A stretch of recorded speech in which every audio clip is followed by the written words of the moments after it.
What if picking up the wrong person from school accidentally gave you the family you never knew you needed? When a struggling single dad rushes to collect his daughter from her elite private academy and mistakenly takes home a quiet, artistic girl instead, he expects panic, police calls, or at the very least an angry parent demanding their return.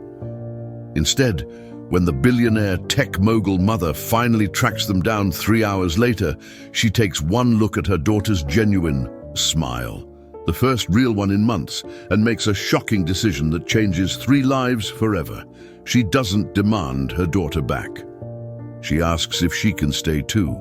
This is a story about accidental families, the healing power of genuine connection, and discovering that sometimes the biggest mistakes lead to the most beautiful beginnings. Before we jump back in, tell us where you're tuning in from, and if this story touches you, make sure you're subscribed, because tomorrow I've saved something extra special for you.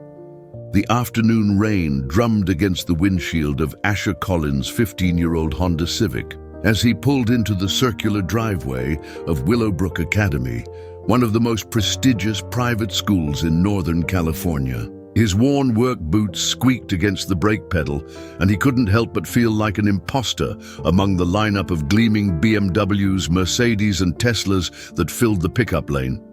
The contrast was stark.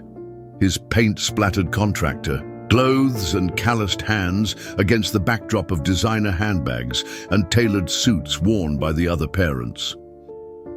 Asher checked his phone for the 3rd time in 2 minutes.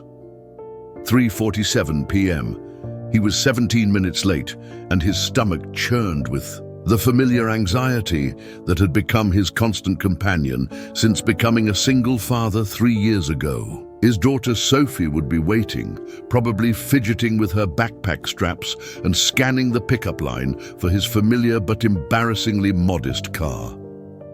At 12 years old, she'd started noticing things.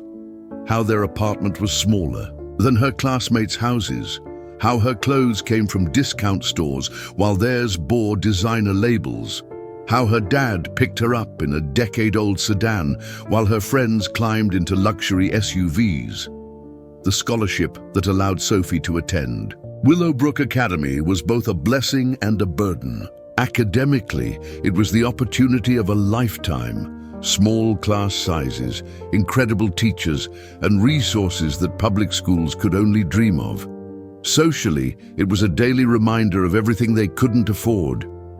Asher worked double shifts as a general contractor, taking on plumbing jobs, electrical work, and anything else that paid well enough to keep them afloat.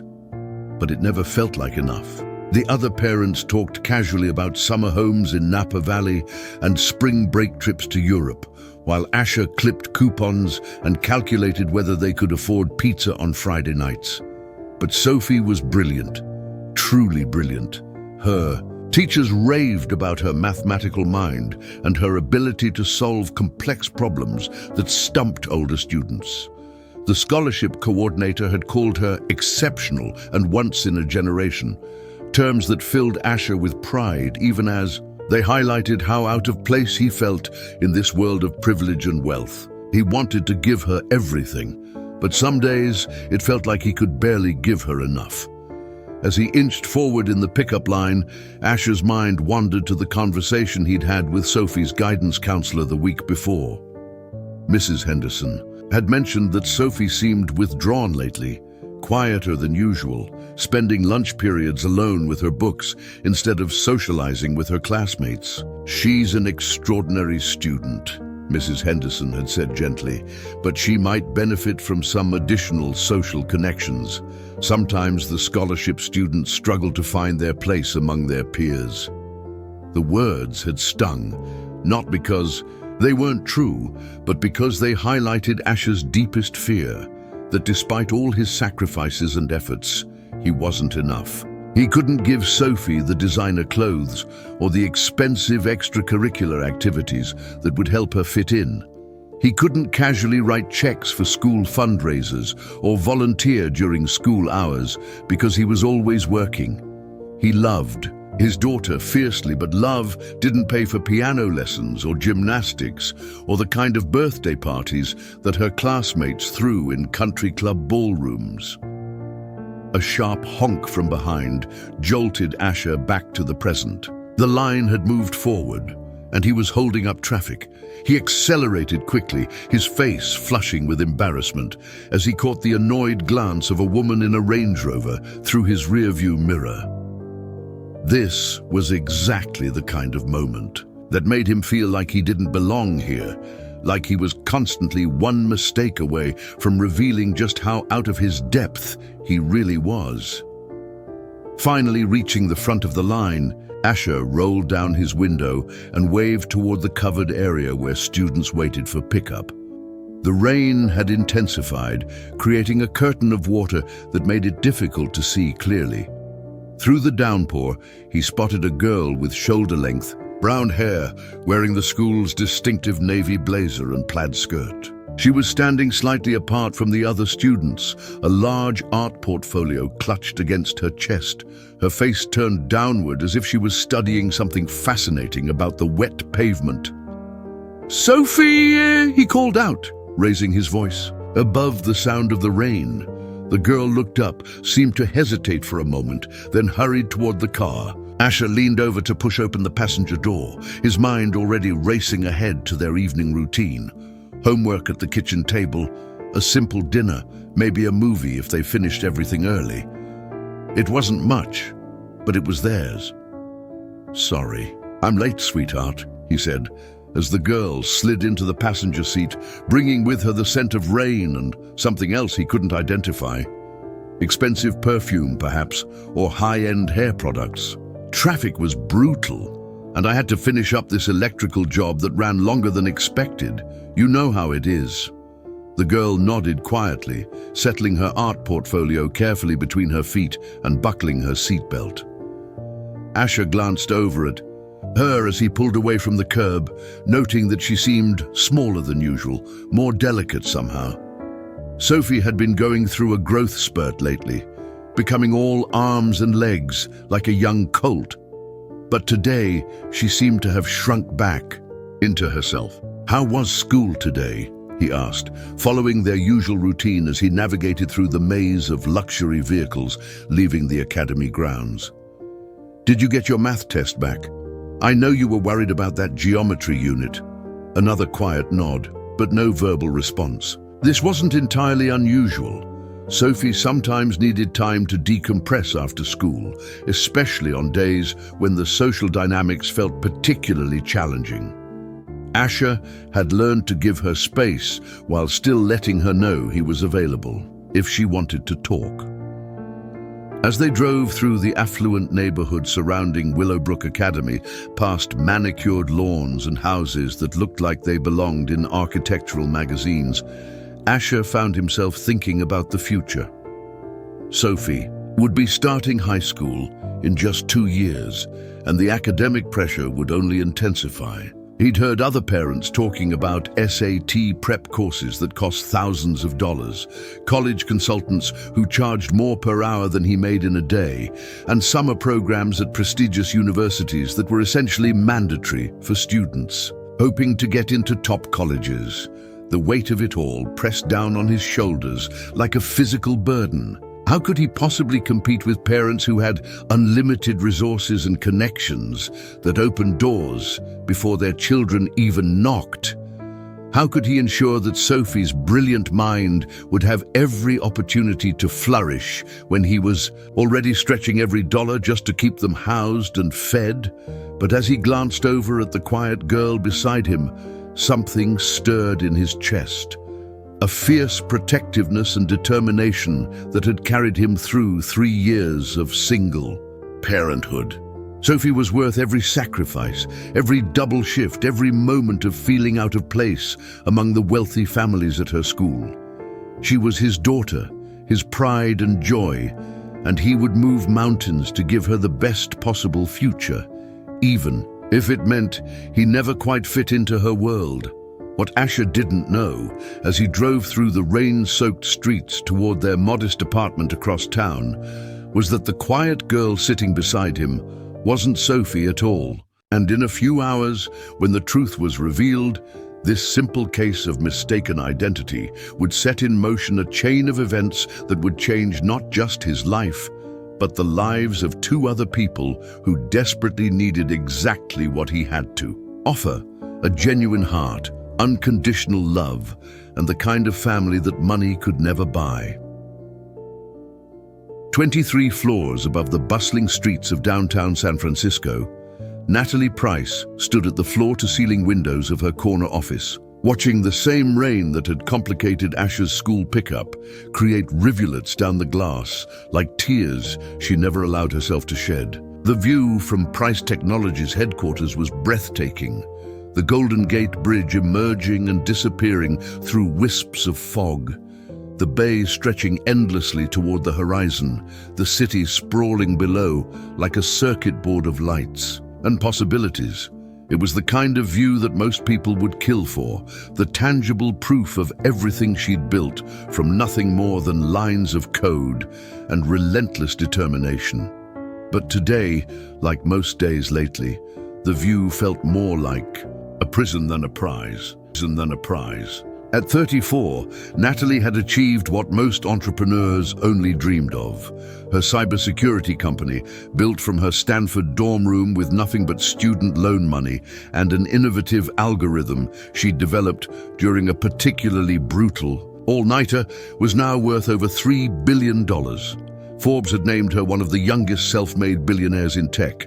Time magazine had featured her on their cover with the headline, "The Woman Who Made the Internet Safer." She had everything that society said should make her happy: wealth beyond measure, professional recognition, power, influence, and a sprawling penthouse that had been featured in Architectural Digest. Preparing and narrating this story took a lot of time, so if you are enjoying it, subscribe to our channel. It means a lot to us. Now back to the story. Everything except the one thing that mattered most to her 12-year-old daughter, Isabella.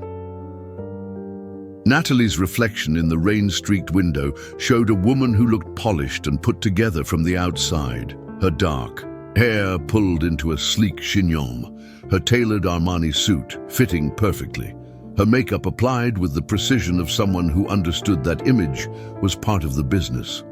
But her eyes told a different story. They held the exhaustion of someone who hadn't had a genuine conversation with another adult in months. The loneliness of someone who'd traded almost everything for professional success, and the guilt of a mother who knew she was failing at the one job that truly mattered. Her phone buzzed against the glass surface of her minimalist desk, and she turned reluctantly to check the notification.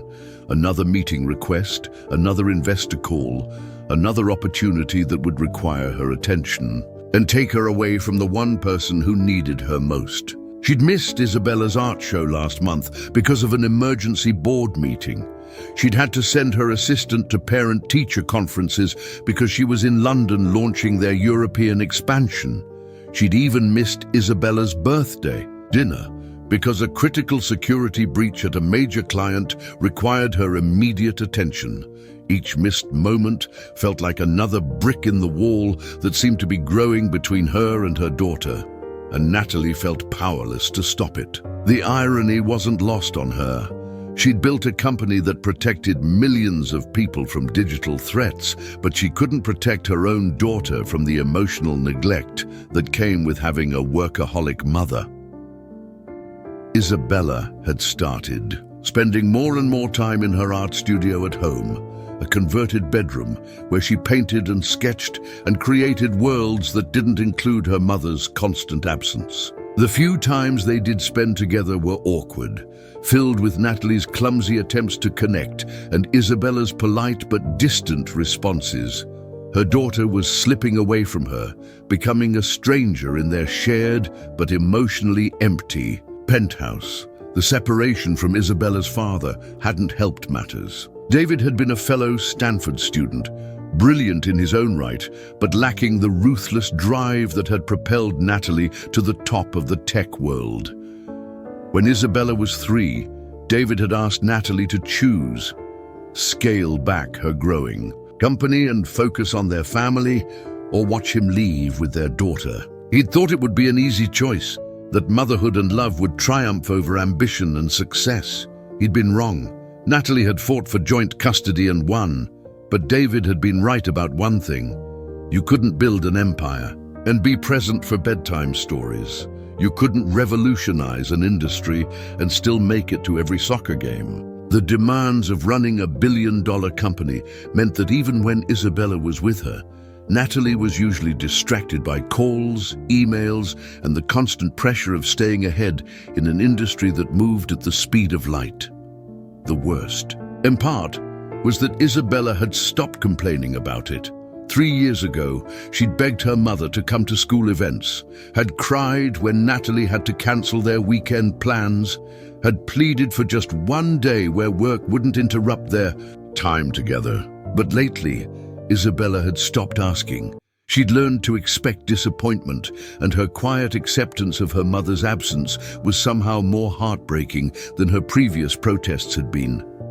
Natalie's assistant, Marcus, knocked softly on the office door before entering with his usual efficiency. He was in his 50s, impeccably organized, and had been with the company since its early days when they operated out of a cramped office space south of Market Street. He'd seen Natalie through her divorce, her company's IPO, and countless crises, both professional and personal. If anyone understood the price she'd paid for her success, it was Marcus. "The Tokyo call is in 10 minutes, he said, setting a fresh cup of coffee on her desk, along with a folder of documents that needed her review. "And Isabella's school called again about pickup. She's been waiting for 20 minutes. The guilt hit Natalie like a physical blow. She'd completely forgotten about the early dismissal day, too absorbed in preparing for the international expansion meeting to remember that her daughter needed to be collected at 3:30 instead of the usual 4:15. This was exactly the kind of moment that would add another layer to Isabella's growing resentment, another proof that work would always come first in her mother's priorities. "Cancel the Tokyo call," Natalie said suddenly, surprising both Marcus and herself. "Reschedule it for tonight. I need to get Isabella." Marcus raised an eyebrow but didn't question the decision. He'd worked for Natalie long enough to know that her moments of maternal clarity were rare and should be encouraged. "I'll handle it. The car is waiting downstairs." As Natalie gathered her things and headed toward the elevator, she tried to push down the familiar anxiety that always accompanied her interactions with Isabella's school. Willowbrook Academy was filled with parents who seemed to have it all figured out. Mothers who volunteered for every fundraiser, who knew all the other parents' names, who never missed a school event because of a work crisis. Natalie felt like an imposter among them, wealthy enough to afford the tuition, but too busy to be the kind of parent the school community seemed to expect. The drive to Willowbrook Academy took longer than usual due to the rain and traffic, giving Natalie time to rehearse what she'd say to Isabella. Maybe they could go for ice cream afterward, or visit that art supply store Isabella loved downtown. Maybe they could finally have the conversation about why Mommy worked so much, why the company was important, not just for them, but for all the people whose digital security depended on the innovations Natalie's team created. But even as she planned their afternoon together, Natalie's phone continued to buzz with urgent messages and missed calls. The Tokyo investors were frustrated about the rescheduled meeting. A potential security breach at a client company needed immediate attention. A competitor had just announced a product launch that could threaten their market share. The constant demands of her success pulled at her attention like gravity, making it nearly impossible to be fully present, even when she was trying to prioritize her daughter. When Natalie finally arrived at Willowbrook Academy, the pickup line was nearly empty, and she could see Isabella waiting under the covered area, her art portfolio clutched against her chest like armor. Even from a distance, Natalie could see the resignation in her daughter's posture, the way Isabella had learned to wait patiently for a mother who was always running late, always stressed, always mentally somewhere else. As she pulled up to the curb, Natalie made a silent promise to herself and to Isabella. Things would change. She would find a way to be more present, more available, more like the mother her brilliant, artistic, sensitive daughter deserved. She would prove that success didn't have to mean sacrificing the relationships that mattered most. But when Isabella didn't emerge from the covered area, when minutes passed without her daughter appearing at the car door, Natalie felt a cold dread settle in her stomach. She parked and walked toward the school entrance, her heels clicking against the wet pavement, her heart beginning to race with a fear that had nothing to do with market volatility or competitive threats. Isabella was nowhere to be found, and in that moment, as panic began to override every other thought in her mind, Natalie realized that all the money in the world, all the professional success and recognition and power meant absolutely nothing if she couldn't protect the one person who mattered more than anything else in her carefully constructed but emotionally barren world. The modest two-bedroom apartment that Asher and Sophie called home was a world away. From the gleaming towers of downtown San Francisco, nestled in a working-class neighborhood where the houses were smaller, the cars older, and the dreams more practical. The building was from the 1970s, with thin walls and creaky floors, but Asher had spent countless evenings making it feel like home, painting the walls in warm colors, fixing the leaky faucets himself, and creating cozy spaces where he and Sophie could build their life together. As Asher pulled into the narrow parking space behind their building, he glanced over at the girl, who had been unusually quiet during the 20-minute drive. The rain was still falling steadily, drumming against the roof of the Honda with a rhythmic intensity that seemed to match the growing unease in his chest. Something felt different today, though he couldn't quite put his finger on what it was. "All right, kiddo," he said, turning off the engine and grabbing his work bag from the back seat. "Let's get inside before we get completely soaked. I picked up some of those frozen dumplings you like, the ones from Trader Joe's. We can have them for dinner while you work on homework." The girl nodded silently, carefully gathering her art portfolio and following him toward the building's entrance. Asher fumbled with his keys, trying to balance his bag while shielding them both from the rain with his jacket. It wasn't until they were safely inside the apartment, with the door closed behind them and the familiar warmth of home surrounding them, that he really looked at her. And that's when he realized something was very, very wrong. The girl standing in his living room was holding her art portfolio with a delicacy that Sophie never showed toward her school supplies.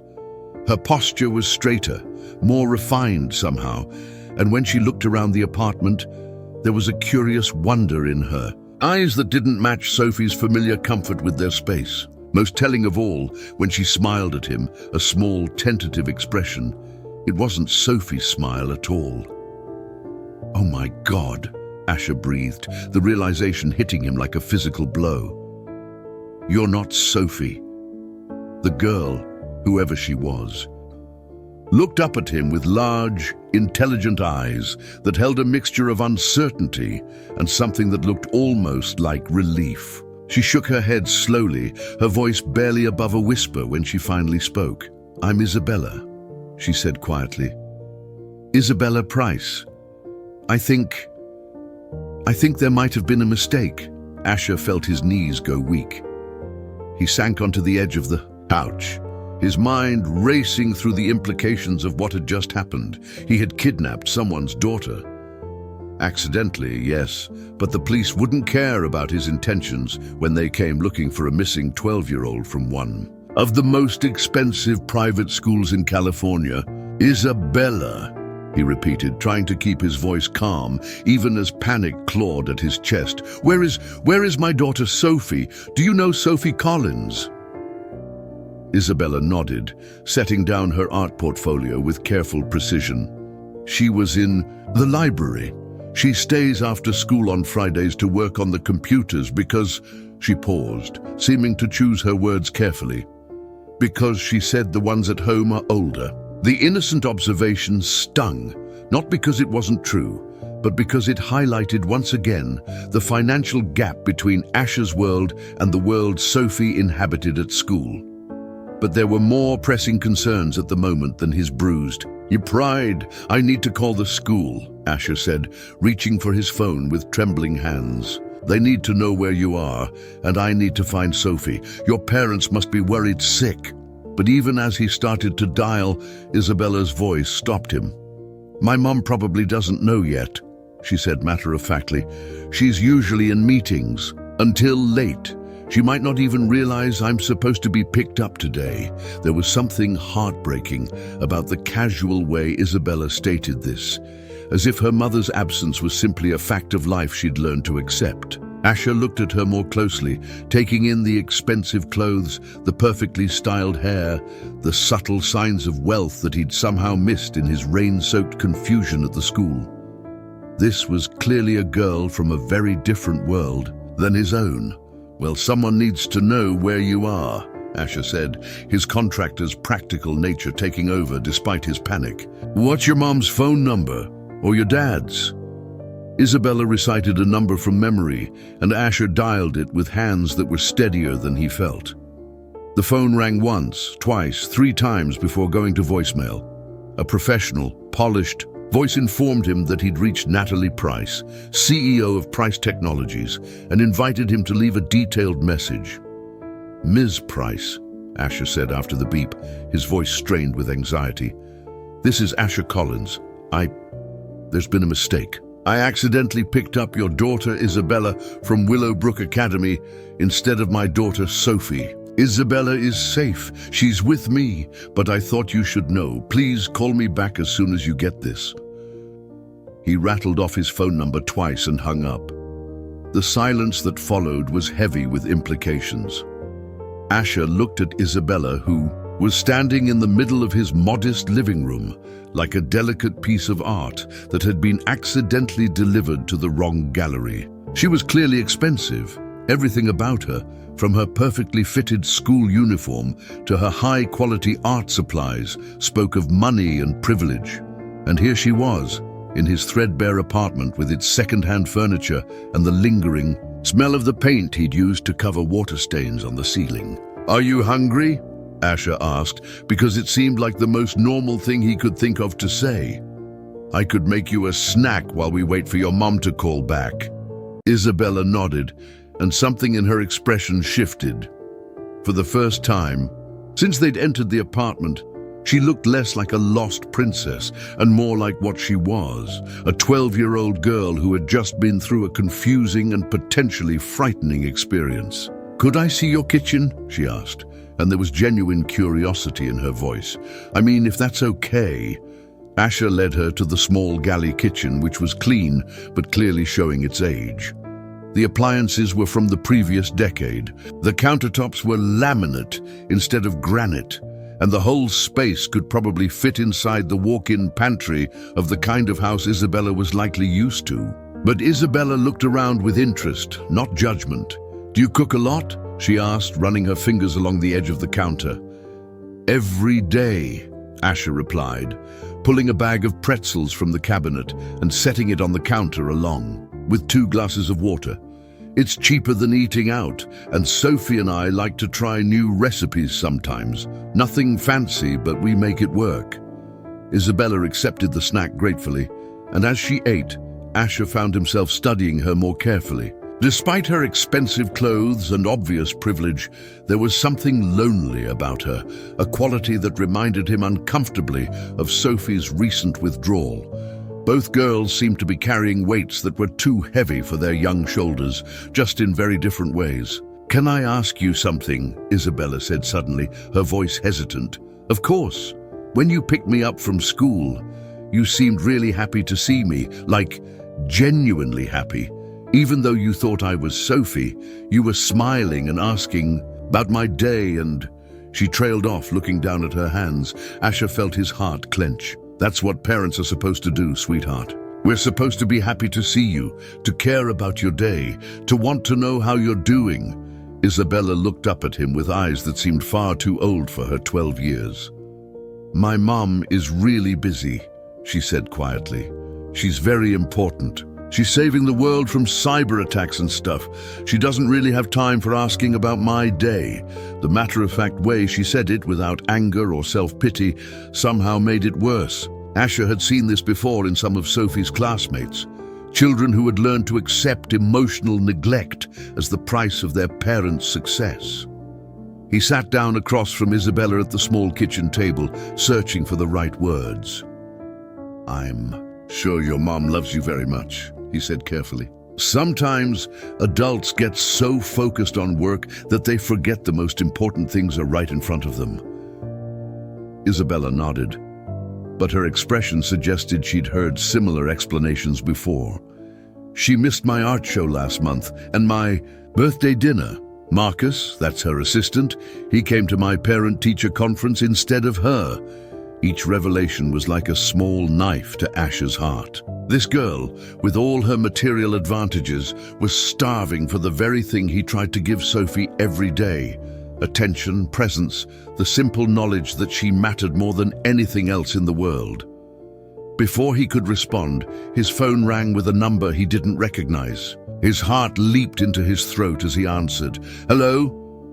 This is Natalie Price," came a voice that was clearly strained with panic and barely controlled fear. "You have my daughter." "Miss Price, yes. Isabella is here and she's perfectly safe," Asher said quickly. "There was a misunderstanding at the school pickup and—" "Where are you?" she interrupted, her voice sharp with the kind of authority that was accustomed to immediate compliance. "I'm coming to get her right now."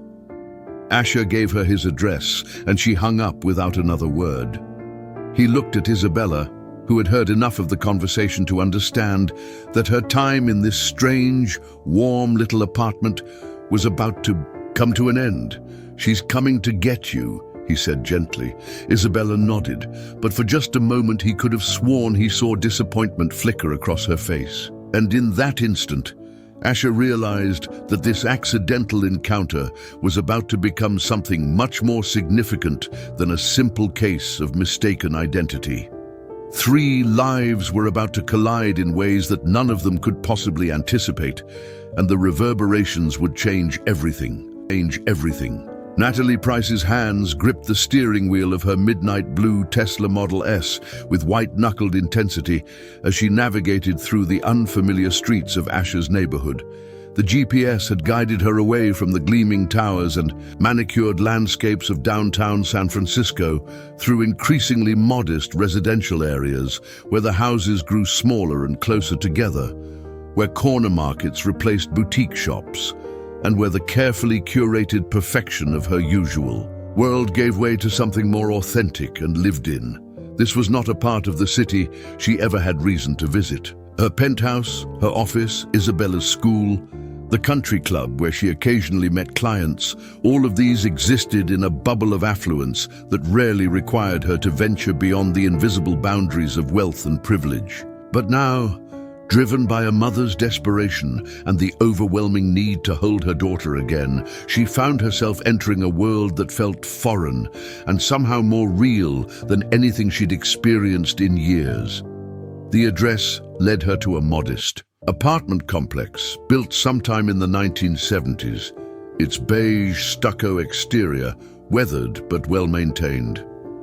Children's bikes were chained to the stair railings, and small gardens in mismatched pots lined the walkways. It was the kind of place where working families built their lives with careful budgets and big hearts, where community meant knowing your neighbors' names and watching out for each other's children.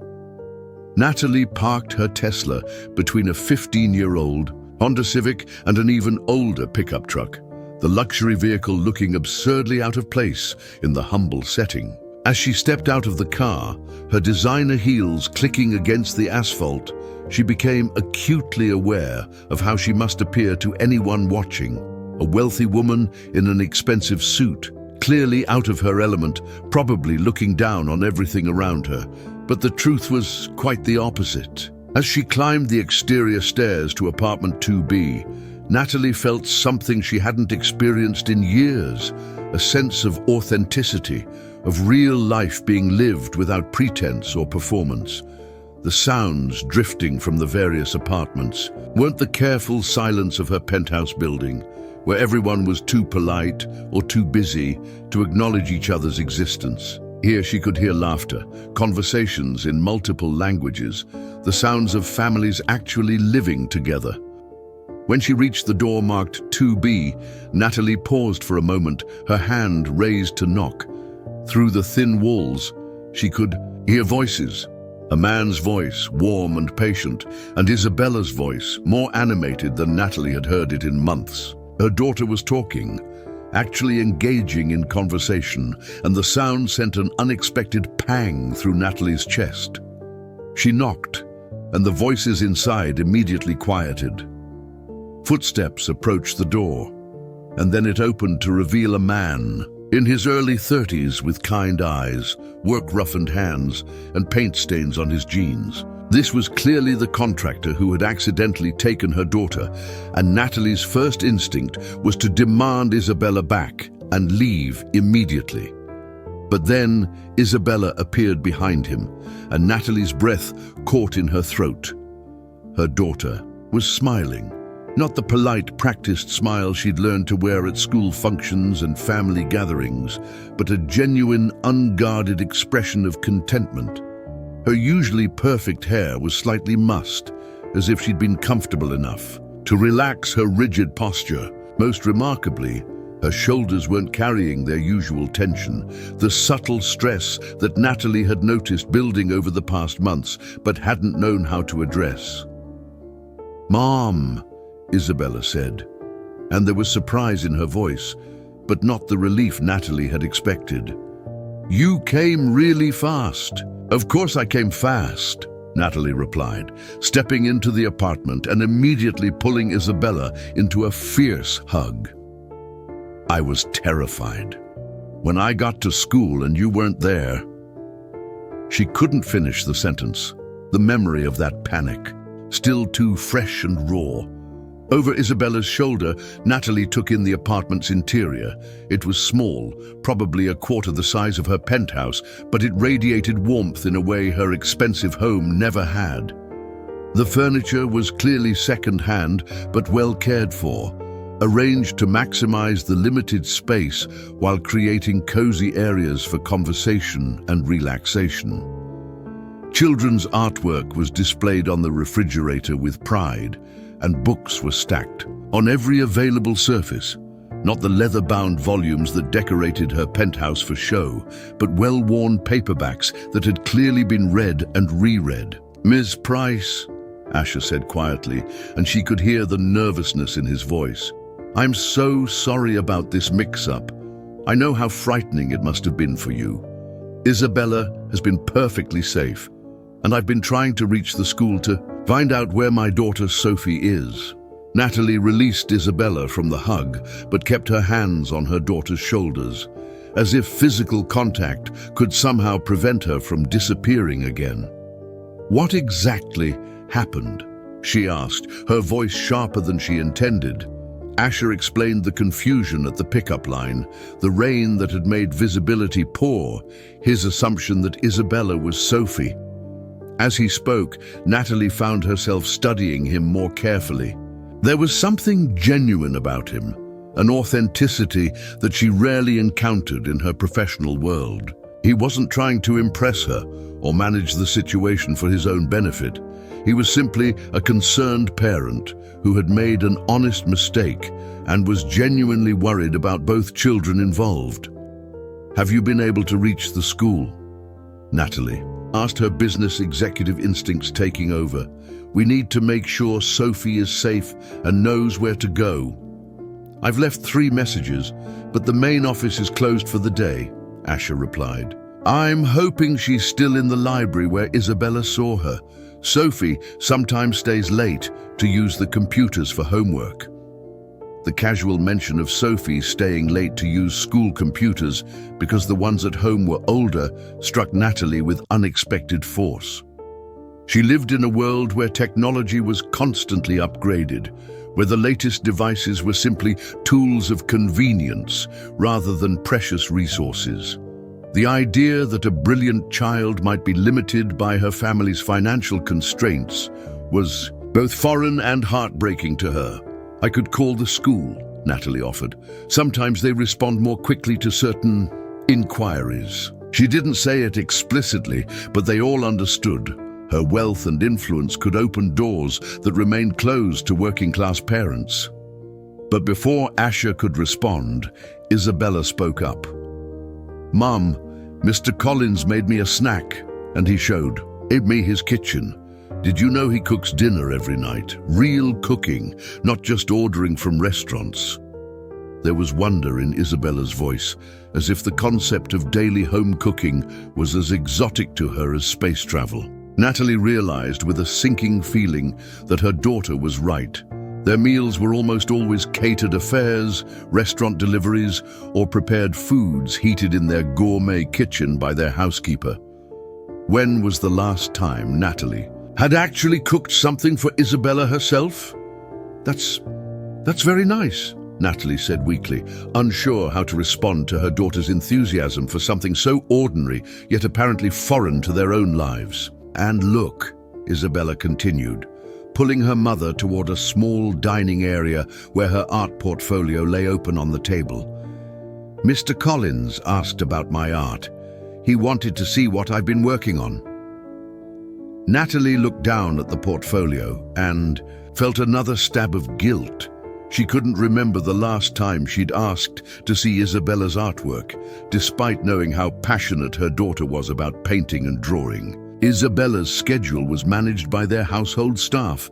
Her art supplies were replenished by assistants, and her creative pursuits had somehow become just another item on a list of activities that kept her occupied while Natalie worked. But here, in this modest apartment, a stranger had taken the time to show genuine interest in Isabella's passion. The sketches spread across the table were beautiful. Delicate watercolors of flowers and trees, detailed pencil drawings of birds and butterflies, and abstract pieces that showed remarkable sophistication for a 12-year-old artist. "These are extraordinary, Isabella," Natalie said softly, and she meant it. "When did you create this one?" She pointed to a particularly striking painting of a sunset over water. "Last week," Isabella replied, her voice growing more animated. "I was trying to capture the way the light looked from my bedroom window during that storm we had. You know, when the clouds were all dramatic and the sun was trying to break through?" Natalie nodded, though she realized with shame that she had no memory of that storm or that sunset. She'd probably been working late that evening, her attention focused on quarterly reports or strategic planning sessions rather than the natural beauty that had inspired her daughter's art. "It's beautiful," she said, and meant it. But the words felt inadequate, a poor substitute for months of absent attention and missed opportunities to celebrate Isabella's talents. Asher had been quietly observing this interaction, and now he stepped forward with a gentle smile. "Isabella has real talent," he said. "Sophie loves art too, though she's more into digital design. Maybe they could show each other their work sometime." The suggestion hung in the air, carrying implications that none of them were quite ready to examine. It suggested future contact, ongoing connection, a relationship that extended beyond this single, accidental encounter. Natalie felt herself pulled in two directions. Her instinct was to collect Isabella and return to their familiar world of scheduled activities and professional obligations. But another part of her recognized that something important was happening. Here, something her daughter needed that their wealthy, isolated existence wasn't providing. As if sensing her mother's internal struggle, Isabella looked up at her with eyes that held a question she was too young to articulate. Could they stay a little longer in this place, where she felt seen and valued for who she was, rather than what she represented? And for the first time in years, Natalie found herself wondering if everything she'd built in the name of providing for her daughter's future had somehow cost them both the very thing Isabella needed most: a sense of genuine connection and belonging. Natalie's phone buzzed insistently in her purse, the familiar sound of urgent business pulling her back from the uncomfortable revelations swirling in her mind. She glanced at the screen and saw Marcus's name, along with several missed calls and messages that undoubtedly contained crises requiring her immediate attention. The familiar weight of responsibility settled back onto her shoulders like a heavy coat she'd momentarily forgotten she was wearing. "I should take this," she said apologetically, stepping toward the apartment's small balcony. "It's work." But as she moved to answer the call, Isabella's voice stopped her. "It's always work," her daughter said quietly, not accusingly, but with the resignation of someone who had learned not to expect otherwise. The words hit Natalie like a physical blow, especially here in this warm apartment where a stranger had just spent an hour giving Isabella the kind of attention that should have been coming from her own mother. She let the call go to voicemail and slowly put her phone back in her purse. "You're right," she said, her voice barely above a whisper. "It is always work." Asher, sensing the tension in the moment, cleared his throat gently. "Ms. Price, I was thinking, since we still haven't located Sophie and it's getting late, maybe we should try calling some of her classmates' parents. Isabella might know who Sophie usually talks to at school."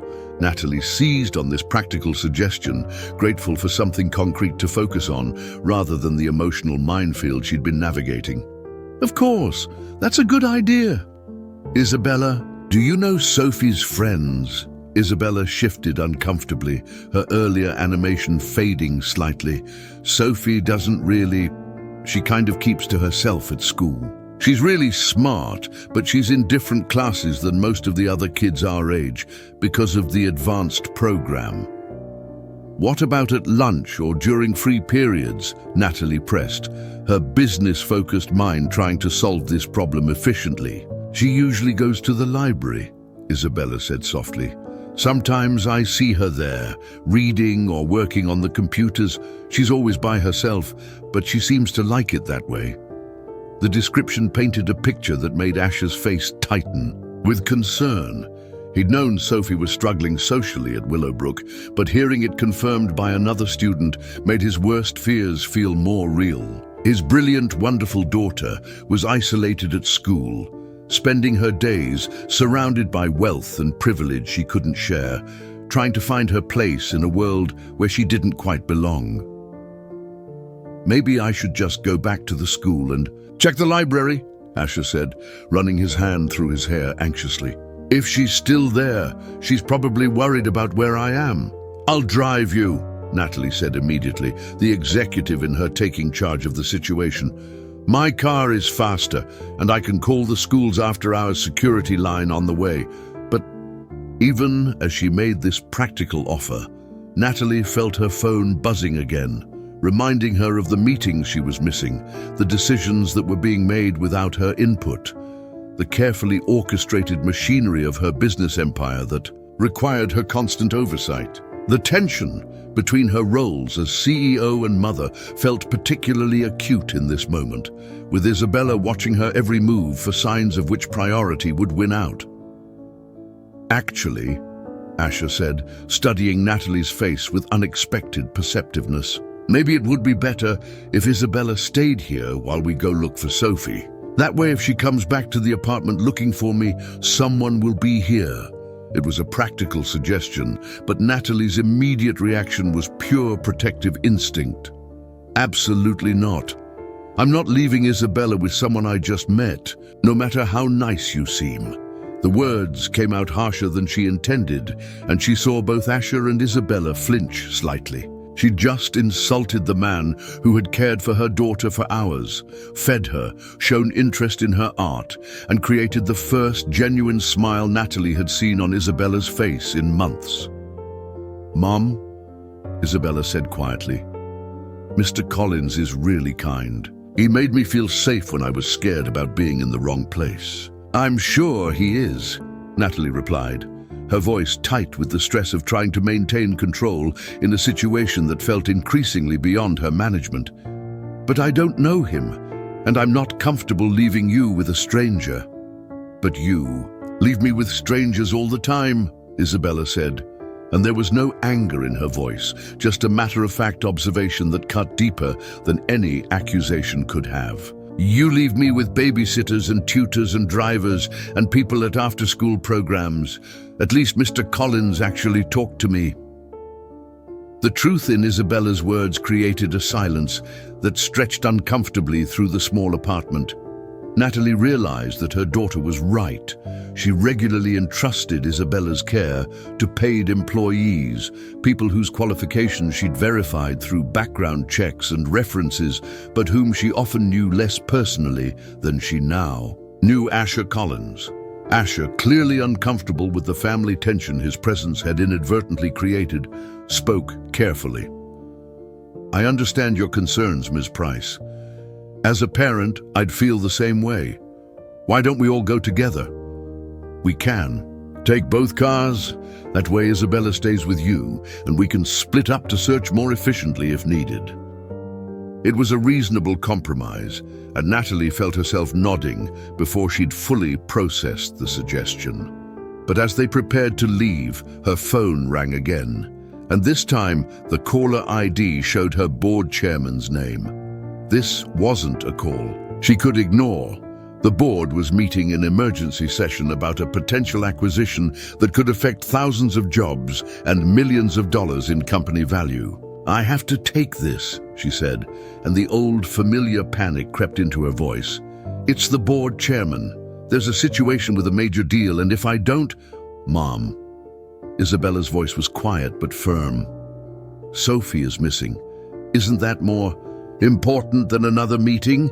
The question hung in the air like a challenge. Natalie looked at her daughter, really looked at her, and saw something she'd been missing for months.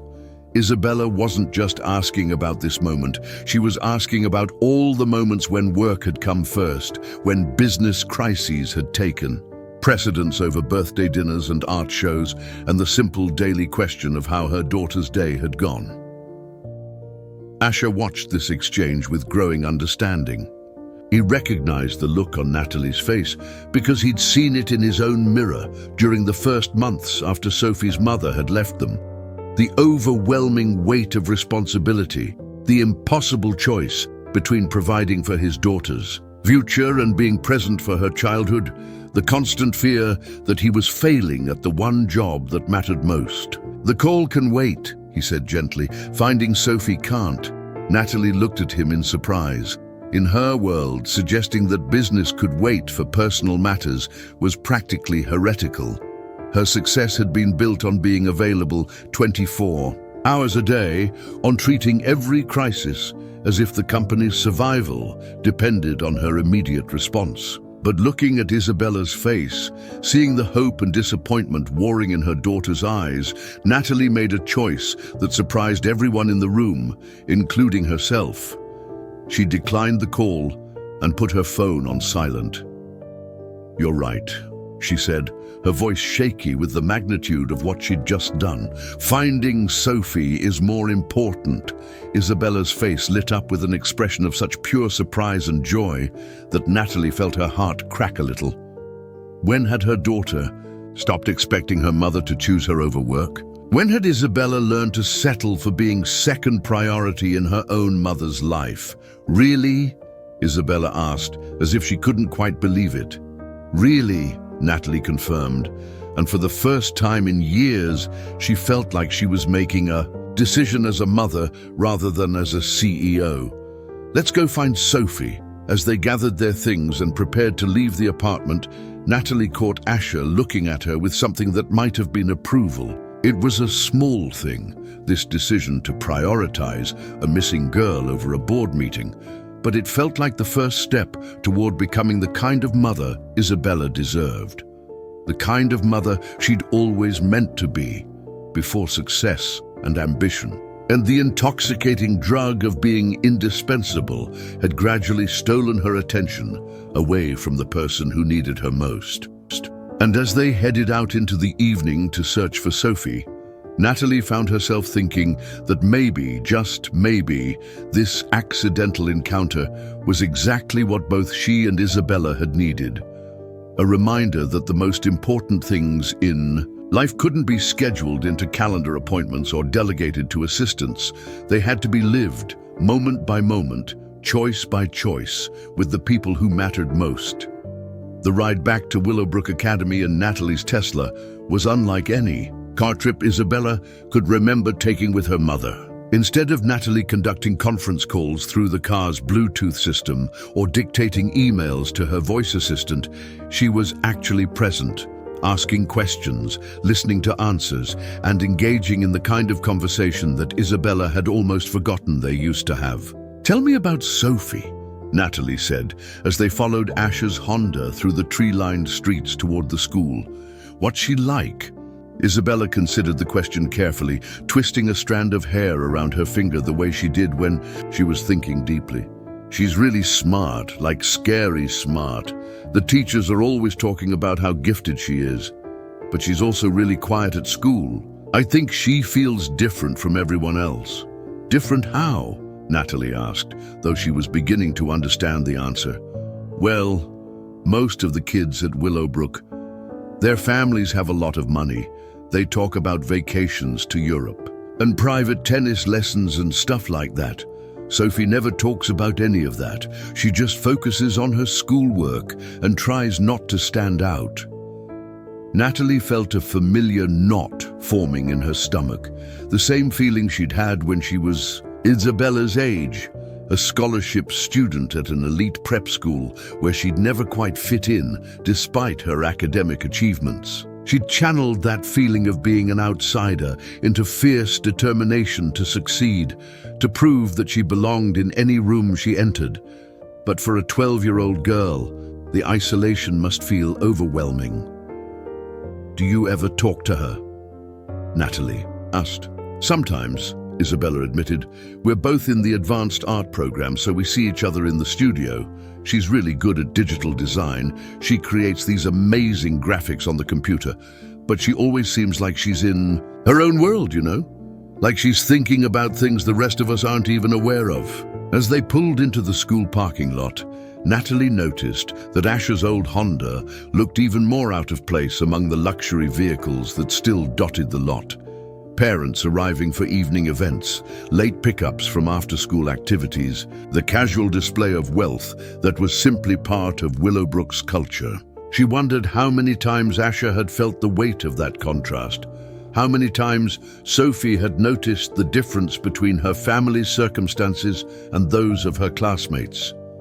The school building itself was impressive even in the evening. Light, colonial architecture with modern additions, perfectly maintained grounds, the kind of institution that promised its students entry to the best universities and the most exclusive opportunities. It was exactly the kind of environment Natalie had wanted for Isabella, a place where excellence was expected and resources were unlimited.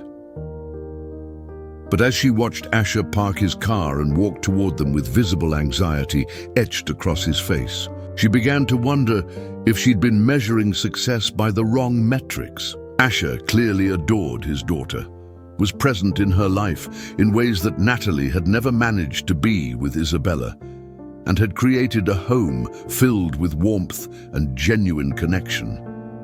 Did it matter that he couldn't afford the designer clothes and expensive vacations that Isabella's classmates took for granted? "The library is in the main building," Isabella said as they approached the school's entrance. "Third floor, past the science labs." Asher had called ahead and reached the night security guard, who had agreed to let them search for Sophie.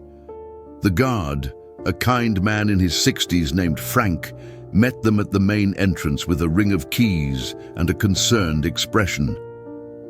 "I did a sweep about an hour ago and didn't see anyone in the library," Frank said as he led them through the quiet hallways. "But it's a big space with lots of hiding spots. Sometimes the kids find corners where they can read without being noticed." The school felt different at night, larger somehow, with shadows stretching down hallways that bustled with activity during the day. Their footsteps echoed against the polished floors, and Isabella instinctively moved closer to her mother, a gesture that surprised them both with its naturalness. When they reached the library, Frank unlocked the doors and turned on the lights, revealing a space that was impressive even by Willowbrook's high standards. Floor-to-ceiling windows overlooked the campus grounds, comfortable reading areas were scattered throughout the space, and state-of-the-art computer stations lined one wall. It was the kind of library that made learning feel like a privilege, rather than a chore. "Sophie?" Asher called out, his voice carrying clearly through the quiet space. "Sophie, are you here? It's Dad." For a moment, there was only silence. Then from a reading nook tucked behind the reference section came a small voice. "Dad." Relief flooded Asher's face as he hurried toward the voice, with Natalie and Isabella close behind. They found Sophie curled up in an oversized armchair, surrounded by books and with a laptop balanced on her knees. She looked up with eyes that were red-rimmed from crying, her usually neat hair disheveled, her school uniform wrinkled from hours of sitting in the same position. "Oh, sweetheart," Asher said, dropping to his knees beside the chair and pulling Sophie into a fierce hug. "I was so worried about you. I'm so sorry I was late picking you up." Sophie clung to her father with the desperate relief of a child who had been trying to be brave for too long. "I didn't know where you were," she whispered into his shoulder. "I waited and waited, and then all the other kids were gone, and I thought maybe you forgot about me." "I could never forget about you," Asher said firmly, stroking her hair with gentle hands. "Never, ever. There was just a mix-up at pickup and I accidentally took the wrong person home." Sophie pulled back to look at him with confusion, and that's when she noticed Natalie and Isabella standing nearby. Her eyes widened as she took in Natalie's expensive suit and Isabella's presence, clearly trying to piece together what had happened. "Sophie," Isabella said softly, stepping forward with an awkward but genuine smile. "I'm really sorry. Your dad thought I was you because of the rain and everything. He was really worried when he figured out the mistake." Sophie looked between Isabella and her father, her quick mind already understanding the situation. "You went to our apartment?" she asked Isabella with a mixture of curiosity and concern. "Yeah," Isabella replied. "Your dad made me a snack and asked about my art. He was really nice." There was something in the way Isabella said it, a wistfulness, that suggested she wasn't used to adults taking such immediate, genuine interest in her well-being. Natalie felt another stab of guilt as she realized that Isabella was describing basic parental behavior as if it were remarkable. "Are you okay?" Sophie asked Isabella, with the kind of empathy that seemed natural to her. "Were you scared when you realized you were with a stranger?" "At first," Isabella admitted, "but your dad made me feel safe really quickly, and your apartment is really cozy. I liked it." Sophie smiled for the first time since they'd found her. "Dad's good at making people feel safe." The simple statement carried profound weight, and Natalie found herself looking at Asher with new eyes. Here was a man who had somehow managed to make a frightened 12-year-old feel secure within minutes of meeting her, who had fed her and shown interest in her passions, who had called frantically to find his own daughter while ensuring that someone else's remained comfortable and cared for. When was the last time Isabella had described Natalie as someone who made her feel safe? When had her own daughter last felt comfortable enough to confide in her about fears or dreams or the simple events of her daily life? "I'm Natalie Price," she said, stepping forward and extending her hand to Sophie. "Isabella's mother. I want to thank you for being so understanding about this mix-up. And I'm very glad you're safe." Sophie shook her hand with a maturity that seemed beyond her years. "Nice to meet you, Ms. Price. I hope Isabella wasn't too much trouble." "She was wonderful," Natalie said, and meant it. "She showed me some of her artwork, and she was very patient while we figured out where you were." As they gathered Sophie's things and prepared to leave the library, Natalie found herself watching the interaction between the two girls with growing fascination. Despite their vastly different backgrounds, Sophie and Isabella seemed to connect naturally, sharing the kind of easy conversation that suggested they could become genuine friends given the opportunity. "Do you want to see something cool?" Sophie asked Isabella as they walked toward the library's exit. "I've been working on this graphic design project that shows the mathematical patterns in different types of flowers." Isabella's eyes lit up with interest. "Really? I've been painting flowers too, but I never thought about the math behind them." "Math is everywhere in art," Sophie said enthusiastically. "The golden ratio, Fibonacci sequences, fractal patterns. It's like nature is this incredible artist that uses math as its paintbrush. Listening to Sophie explain complex mathematical concepts with the enthusiasm of someone sharing a beloved hobby, Natalie began to understand why the teachers spoke so highly of this girl. Despite her modest circumstances, Sophie possessed a brilliant mind and a genuine passion for learning that transcended economic limitations. As they reached the school's entrance, Frank, the security guard, smiled warmly at their little group. "Glad we found everyone safe and sound," he said to Asher. "Sophie's a good kid.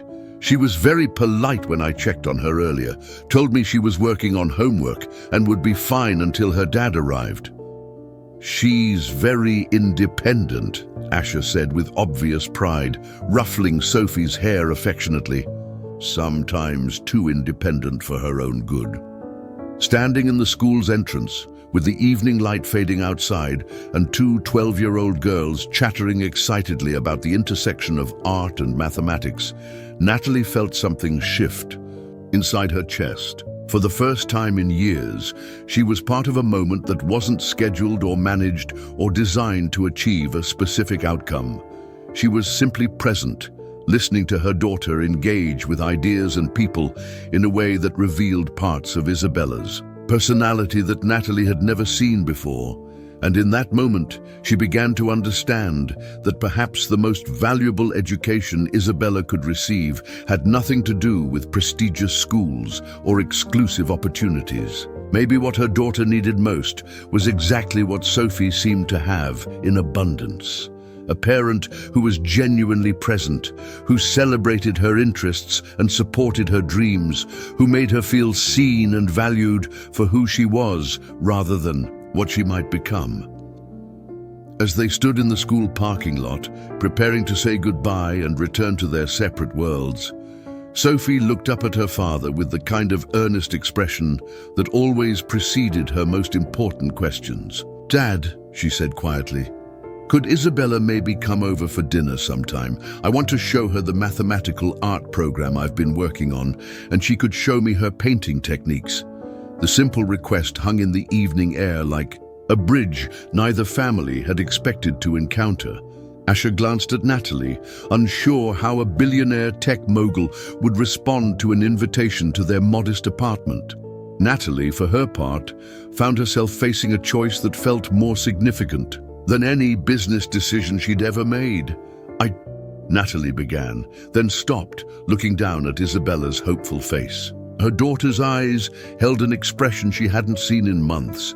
Genuine excitement about spending time with a peer, enthusiasm for sharing her artistic interests, the kind of social connection that had been missing from Isabella's carefully orchestrated but emotionally sterile life. "Please, Mom," Isabella asked softly. "Sophie understands art and math, and she doesn't care about designer clothes or expensive vacations. She just wants to talk about ideas." The longing in her daughter's voice was unmistakable, and Natalie realized with a painful clarity that Isabella had been starving for exactly this kind of authentic friendship. Her daughter moved through a world of privilege where relationships often felt transactional, where playdates were arranged by assistants and social interactions happened at events designed to network and impress.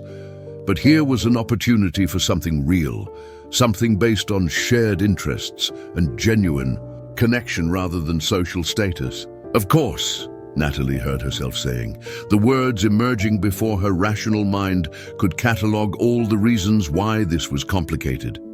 That sounds wonderful. Sophie's face lit up with joy, but it was Isabella's reaction that truly broke Natalie's heart. Her daughter looked genuinely surprised, as if she hadn't expected her mother to say yes, as if she'd grown accustomed to disappointment in matters that involved Natalie's time and attention. "Really?" Isabella asked, and the hope in her voice was almost unbearable. "Really?" Natalie confirmed, and found herself smiling at her daughter's excitement. "When would work for you, Asher?" Asher looked equally surprised by the turn of events, but pleased. "How about this weekend, Saturday afternoon? I could make lunch, and the girls could work on their art projects." "That sounds perfect," Natalie replied, then paused as a thought occurred to her. "Actually, would it be okay if I came too? I'd love to see more of Sophie's mathematical art, and I realize I haven't really looked at Isabella's recent work the way I should have." The admission cost her something to make, this acknowledgement that she'd been failing as a mother in ways that a stranger had managed to succeed in just a few hours. But Isabella's face transformed with such radiant happiness that Natalie knew she'd made the right choice, regardless of how vulnerable it made her feel. "You want to come to our apartment?" Sophie asked, clearly trying to process the idea of a billionaire CEO visiting their modest home. "Very much," Natalie said, and meant it. "If that's okay with you and your dad." Asher nodded, though she could see him already mentally cataloguing everything he'd need to clean and prepare. "Of course, we'd be honored to have you." As they exchanged phone numbers and made plans for Saturday, Natalie felt her business phone buzzing insistently in her purse. The vibrations were relentless, urgent, demanding her immediate attention in the way that had governed her life for so many years.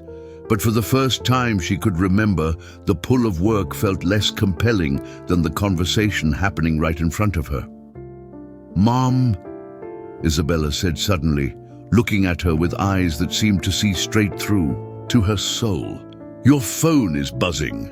"I know," Natalie replied, making no move to answer it. "Aren't you going to check it?" The question hung between them, loaded with the weight of countless similar moments when Natalie had chosen the demanding urgency of business over the quiet importance of her daughter's presence. Isabella was testing her, not maliciously, but with the protective caution of someone who had learned not to expect too much. "No," Natalie said firmly, reaching into her purse and switching the phone to silent without even looking at the screen. "Whatever it is can wait. This is more important." The effect of her words on Isabella was immediate and profound. Her daughter's eyes filled with tears, not of sadness, but of relief, of gratitude, of a hope that had been buried under years of disappointment finally being allowed to surface. In that moment, Natalie saw clearly how many times she had failed this basic test of priorities, how often she had communicated through her actions that business would always come first. "You mean that?" Isabella whispered. "I mean it," Natalie said, pulling her daughter into a hug that felt more genuine than any physical contact they'd shared in months. "You are the most important thing in my life, Isabella. I'm sorry it's taken me so long to show you that." Standing nearby, Asher and Sophie watched this emotional exchange with the sensitivity of people who understood the significance of small moments. They had lived through their own struggles with loss and adaptation, and they recognized the courage it took for both mother and daughter to be vulnerable with each other. "Mrs. Price," Sophie said softly, her voice carrying the wisdom that sometimes emerges from children who have faced difficulties beyond their years. "My mom died when I was 9. And the thing I remember most about her wasn't the big stuff. It was the little moments when she chose to pay attention to me instead of whatever else was happening. Those moments felt like magic. The simple observation, delivered with such gentle honesty, hit Natalie with the force of absolute truth. Sophie was offering her the gift of perspective from someone who had lost what Natalie was in danger of throwing away through neglect and misplaced priorities. "Thank you for telling me that," Natalie said, her voice thick with emotion. "That's exactly what I needed to hear." As they finally prepared to part ways, with plans firmly in place for Saturday's lunch, Isabella surprised everyone by hugging Sophie goodbye, a gesture of genuine friendship that transcended their different backgrounds and circumstances. Watching her daughter engage so naturally with another person, seeing the joy on Isabella's face as she talked excitedly about their upcoming visit, Natalie felt something crack open in her chest.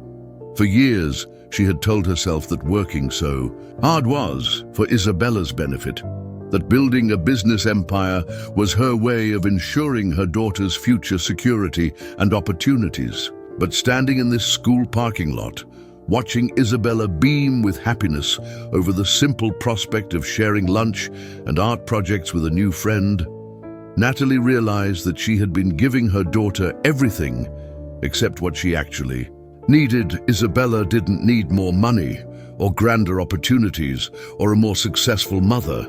She needed presence. She needed attention. She needed to feel valued for who she was, rather than managed like another project in Natalie's carefully organized life. "See you Saturday," Sophie called out as she and Asher walked toward their old Honda. "See you Saturday," Isabella called back, waving enthusiastically.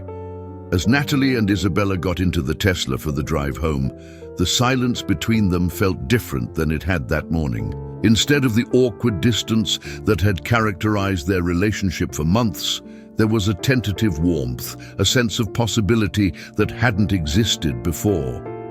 "Mom," Isabella said as they pulled out of the parking lot. "Yes, sweetheart?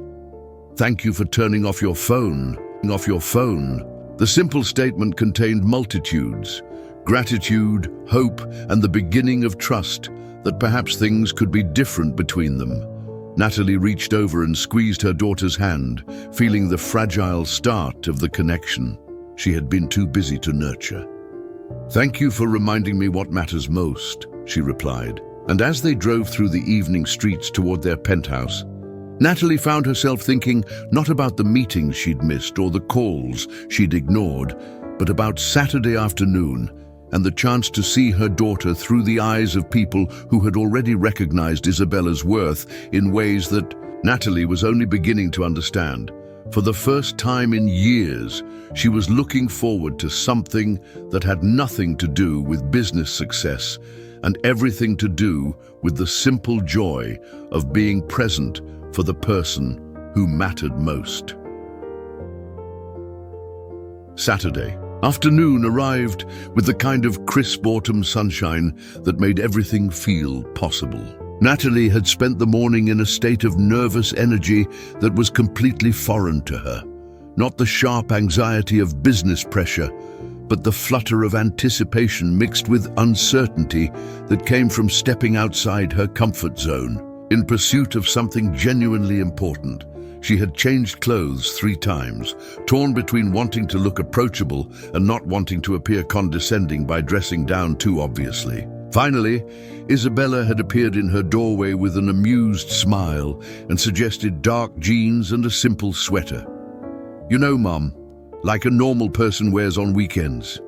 Now, as they stood outside Asher's apartment building with a bouquet of flowers and a box of gourmet chocolates that Natalie hoped weren't too extravagant, she felt more nervous than she had before her first board presentation as a young entrepreneur. "It's going to be fine," Isabella said, seeming to sense her mother's anxiety. "Sophie and her dad are really nice people."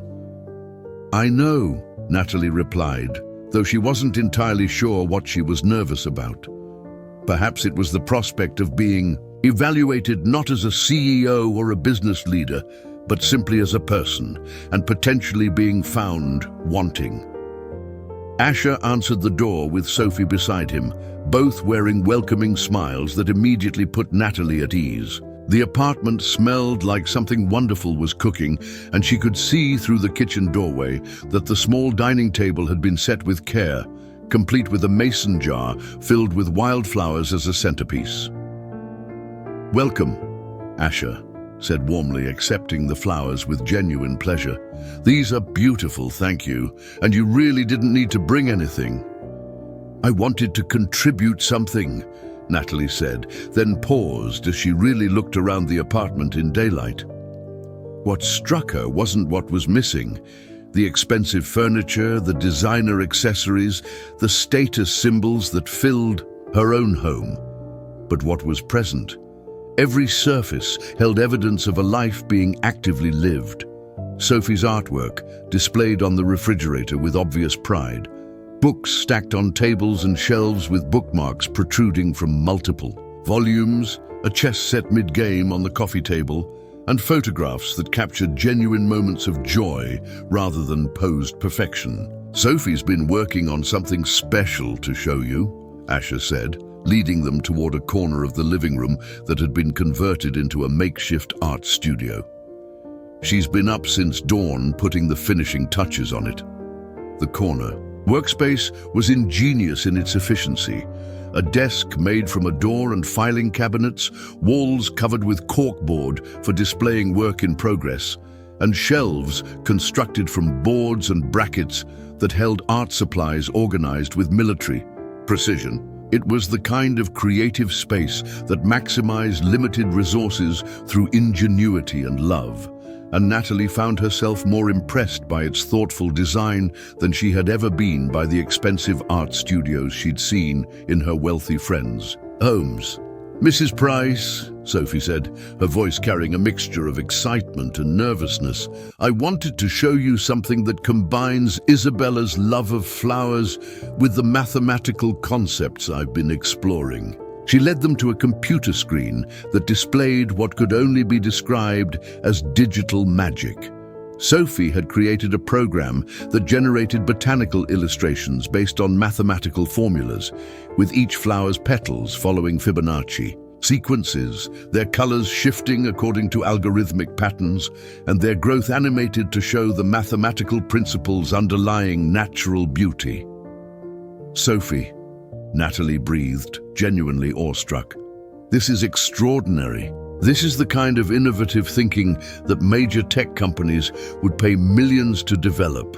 Sophie beamed at the praise, but what happened next took Natalie completely by surprise. Isabella stepped forward to an easel that had been positioned nearby, revealing a watercolor painting that perfectly captured the essence of Sophie's digital flowers, but rendered them in the organic, flowing style that only human hands could create. "I painted what Sophie's program made me see," Isabella explained quietly. "She showed me that math isn't just numbers. It's the language that describes beauty. So I tried to paint that language." Looking at the two girls' collaborative work, Sophie's brilliant technical innovation paired with Isabella's artistic interpretation, Natalie felt something click into place in her mind. These 12-year-olds had created something together that neither could have achieved alone, combining different strengths and perspectives to produce something genuinely remarkable. But it was Asher's reaction that truly stunned her. He wasn't taking photos to post on social media or calling relatives to brag about his daughter's achievement. He was simply present, listening with genuine interest as Sophie explained her work, asking thoughtful questions that encouraged her to dig deeper into her own thinking, and offering quiet encouragement that felt like the most natural thing in the world. "How do you do it?" Natalie found herself asking him quietly while the girls worked together to adjust the program's parameters. "Do what?" Asher replied, looking genuinely confused. "Make it look so easy. Being present, being engaged, making her feel like she's the most important thing in the world." Asher glanced at Sophie, who was animatedly explaining something to Isabella about fractal patterns, then back at Natalie. "Because she is the most important thing in the world. My world, anyway." The simple statement hit Natalie like a revelation. It It wasn't a technique or a strategy or a skill that could be learned from a parenting book. It was a fundamental orientation toward what mattered most, a choosing of priorities that put relationship before achievement, presence before productivity. "I've been doing everything wrong," she said softly, the words escaping before she could. "Stop them. I don't think that's true," Asher replied gently. "I think you've been doing what you thought was best with the information you had. But maybe now you have different information." As if summoned by their conversation, Isabella appeared at Natalie's side with an expression of barely contained excitement. "Mom, look what Sophie taught me to do." She led Natalie to the computer, where a new image was forming on the screen, a digital flower that combined Sophie's mathematical precision with Isabella's artistic sensibility. The petals followed perfect geometric patterns, but their colors flowed and blended with the organic beauty that characterized Isabella's paintings. "I created this," Isabella said, her voice filled with wonder. "I used Sophie's program, but I added my own artistic choices.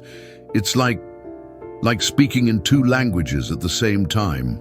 Looking at her daughter's glowing face, seeing the pride and accomplishment in Isabella's eyes, Natalie realized something that changed everything. This moment, this pure joy in creative collaboration, this excitement about learning and growing and sharing ideas, this was what Isabella had been missing in her carefully orchestrated life of privilege and opportunity. "It's beautiful, sweetheart," Natalie said, and meant it more than any praise she'd ever offered. "You and Sophie make an incredible team." "We do," Isabella agreed, grinning at Sophie. "We're thinking about entering the regional STEAM competition together. Sophie would handle the technical programming and I would do the visual design and presentation." "That sounds amazing," Natalie said, then paused as the implications sank in. A regional competition would require time, commitment, and ongoing collaboration between the girls. It would mean regular contact between their families, shared transportation to events, the kind of sustained connection that would weave their very different worlds together. 6 months ago, the prospect would have seemed impossible. A billionaire tech mogul and a working-class contractor finding common ground beyond a brief social interaction. But standing in this warm apartment, watching their daughters create something beautiful together, seeing the genuine friendship that had sparked between Sophie and Isabella, Natalie realized that perhaps the most important connections in life had nothing to do with social status or wealth. They had to do with shared values, mutual respect, and the recognition that love, real, unconditional, present love, was the rarest and most valuable commodity in any world. "I'd like to help," she heard herself saying. "With the competition, I mean. However I can." Sophie's eyes widened with surprise and delight. "Really? You'd want to help us?" "I'd be honored to help you," Natalie replied, and realized she meant it completely. "You girls have created something remarkable here, and I think the world deserves to see it. As they gathered around the dining table for lunch, homemade soup and sandwiches that tasted better than any restaurant meal Natalie could remember, she found herself thinking about the morning's missed conference calls and ignored emails. For the first time in her career, the demands of business felt less compelling than the conversation happening right in front of her. Isabella was laughing at something Sophie had said, her face bright with the kind of happiness that no amount of money could purchase. And watching her daughter in this moment of pure joy, Natalie finally understood what had been missing from both their lives. It wasn't success or achievement or recognition. It was simply this: the choice to be present, to pay attention, to value. Relationship over productivity and connection over accomplishment. And as they spent the afternoon sharing stories and dreams around Asher's modest dining table, Natalie realized that she hadn't just found her daughter a friend.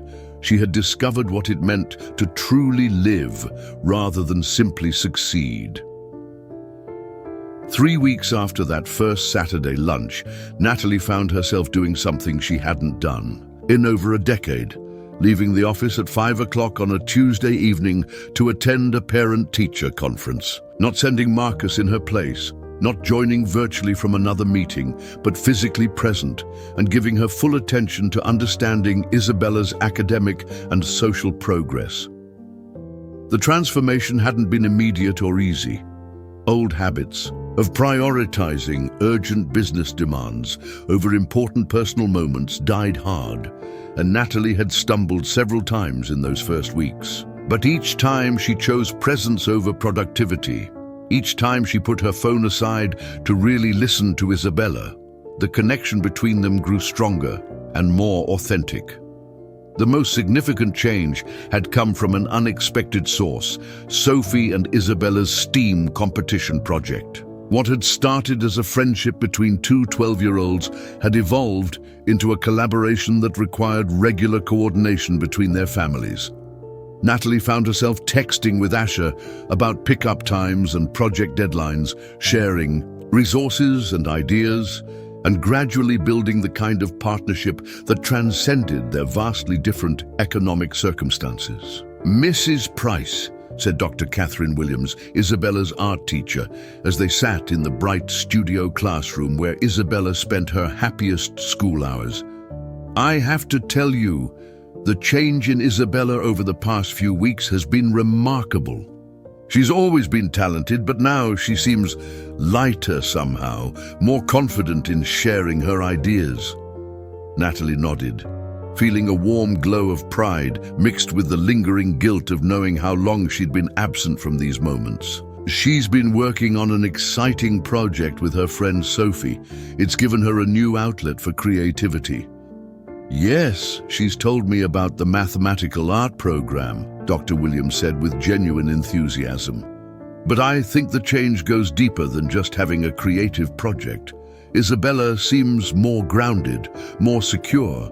She's been participating more in class discussions and offering to help other students with their work." As they discussed Isabella's progress and potential, Natalie found herself sharing details about her daughter's interests and personality that she was only just beginning to understand herself. The conversation felt natural in a way that her previous interactions with school personnel never had, not because she was managing Isabella's academic trajectory, but because she was genuinely invested in her daughter's happiness and growth. After the conference, Natalie drove to Asher's apartment to pick up Isabella, who had been working on the competition project with Sophie while Natalie attended the meeting. It had become their Tuesday routine over the past few weeks.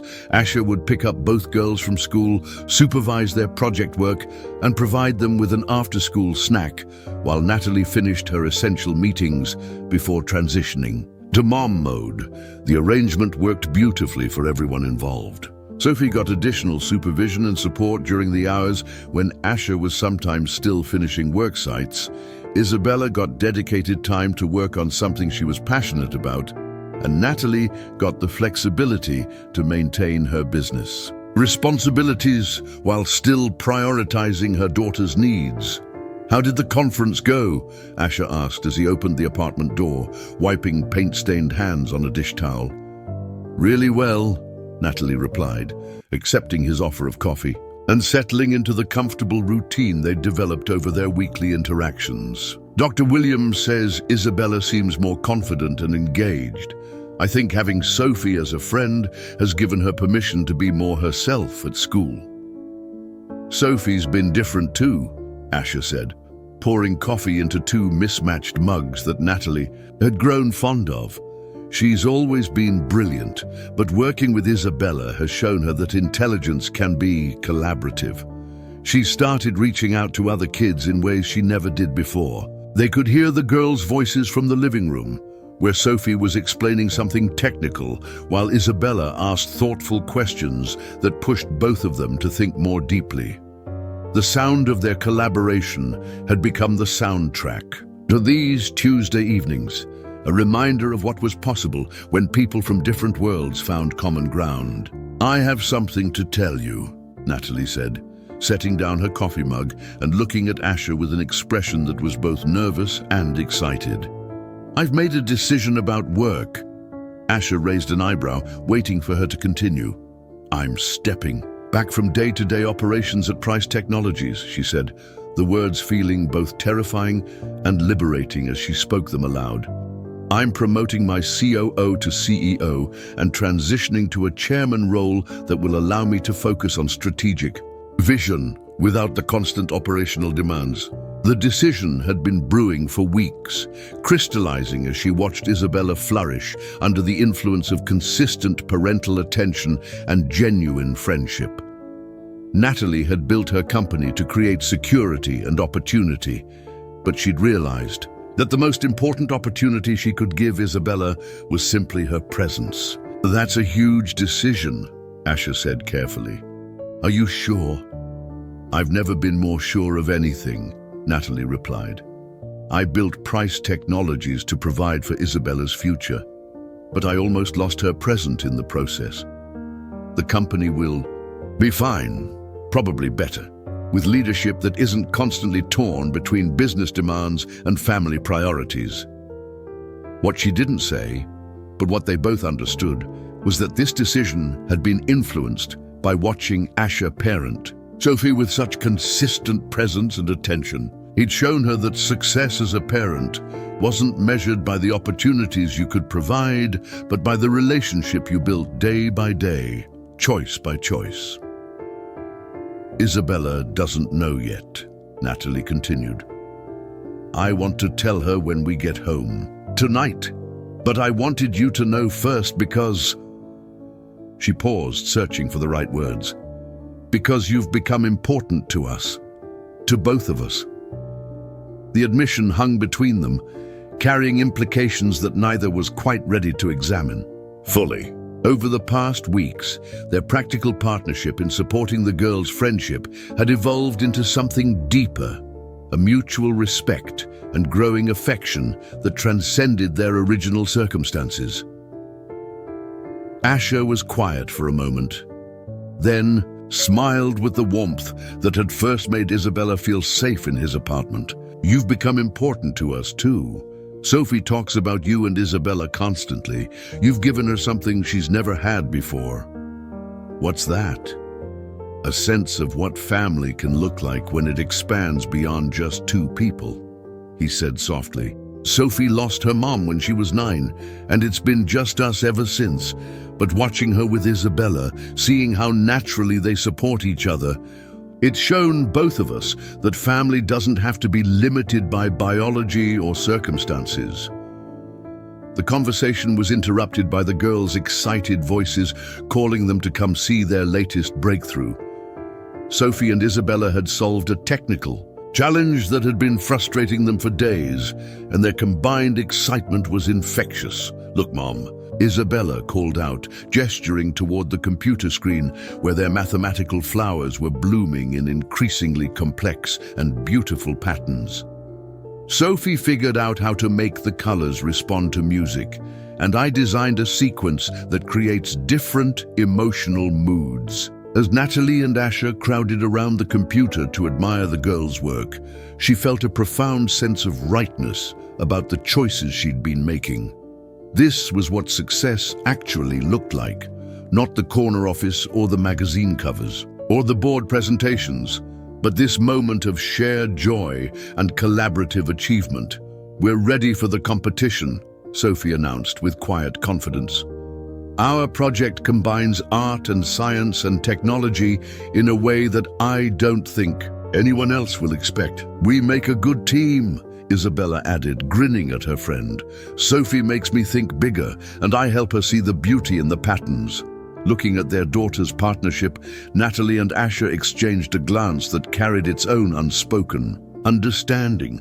The girls weren't the only ones who had discovered the power of collaboration, the way different strengths could complement each other to create something neither could achieve alone.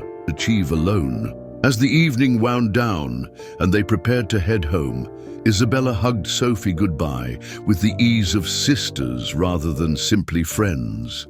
And watching her daughter in this moment of pure contentment, Natalie knew that stepping back from Price Technologies wasn't a sacrifice. It was an investment in the only success that truly mattered, the success of showing up day after day for the people who needed her most. The morning of the regional STEAM competition arrived with the kind of nervous energy that transforms ordinary families into sports teams preparing for the championship game. In her penthouse, Natalie found herself checking and rechecking the supplies Isabella would need, while across town, Asher was doing the same thing in his modest apartment with Sophie's materials. What made this particular morning extraordinary wasn't just the competition itself, but what it represented. The first major test of whether the changes they'd all made over the past 2 months could withstand real-world pressure. Would Natalie's commitment to prioritizing Isabella hold up when business crises demanded her attention? Would the partnership between their families survive the stress of public scrutiny? Would the girls' collaboration flourish or crumble under the pressure of formal evaluation? "Mom, you're more nervous than I am," Isabella observed with amusement as she watched Natalie fuss over the presentation materials for the 3rd time. "I just want everything to be perfect for you," Natalie replied, then paused as she heard her own words. 6 months ago, her definition of perfect would have involved hiring professional consultants, purchasing the most expensive equipment, and leveraging her business connections to ensure Isabella had every possible advantage. Now, be perfect meant something entirely different. It meant being present, being supportive, and trusting that Isabella and Sophie's genuine collaboration was more valuable than any external advantage money could buy. The competition was being held at the convention center downtown, and as they drove through the morning traffic, Natalie's phone began its familiar, urgent buzzing. A glance at the screen showed multiple missed calls from her newly appointed CEO, urgent emails about a potential security breach that could affect thousands of clients, and text messages from board members requesting immediate video conferences. 6 months ago, she would have pulled over to take the calls, conducted the video conference from the car while Isabella waited patiently in the passenger seat, and arrived at the competition distracted by the weight of unresolved business crises. But today, she switched the phone to airplane mode and put it in her purse without hesitation. "The CEO can handle it," she said, more to herself than to Isabella. "That's why I promoted her." "And if she can't?"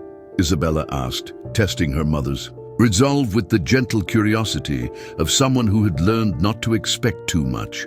"Then she'll figure it out, or she'll wait until after your competition to brief me on the situation," Natalie replied firmly. "Today is about you and Sophie, and the amazing work you've created together. Everything else can wait." When they arrived at the convention center, they found Asher and Sophie waiting near the entrance, both looking excited and nervous in equal measure. Sophie clutched a laptop case that contained months of their collaborative work, while Asher carried a poster board that Isabella had painted to complement Sophie's technical presentation. "Ready for this?" Asher asked as they approached, and Natalie noticed that he looked as proud and nervous as any parent watching their offspring compete on a major stage. "We're ready," Sophie said with quiet confidence, then grinned at Isabella. "We've got this." The competition space was impressive. Dozens of booths where young innovators from across the region displayed their projects, with judges moving systematically through the exhibits to evaluate everything from technical complexity to practical application to presentation skills. Some teams had clearly spent thousands of dollars on elaborate displays and professional-grade equipment, while others, like Sophie and Isabella, relied on creativity and genuine innovation to make their mark. What struck Natalie most powerfully as they set up their booth was how naturally Isabella and Sophie worked together. There was no competition between them for attention or credit, no jockeying for position or dominance. Instead, they moved with the easy coordination of people who trusted each other completely. with Sophie handling the technical explanations, while Isabella guided visitors through the artistic and visual elements of their work. "This is remarkable," said Dr. Jennifer Chen, one of the competition judges, as she stopped at their booth. "You've created something that bridges the gap between analytical and creative thinking in a way that I rarely see, even in graduate-level research." Sophie beamed as she explained the mathematical principles underlying their digital flower program, while Isabella demonstrated how those same principles could be translated into traditional artistic media. Together, they showed Dr. Chen how their collaboration had produced something neither could have created independently. "What gave you the idea to work together?" Dr. Chen asked. Sophie and Isabella exchanged a glance that spoke of inside jokes and shared understanding.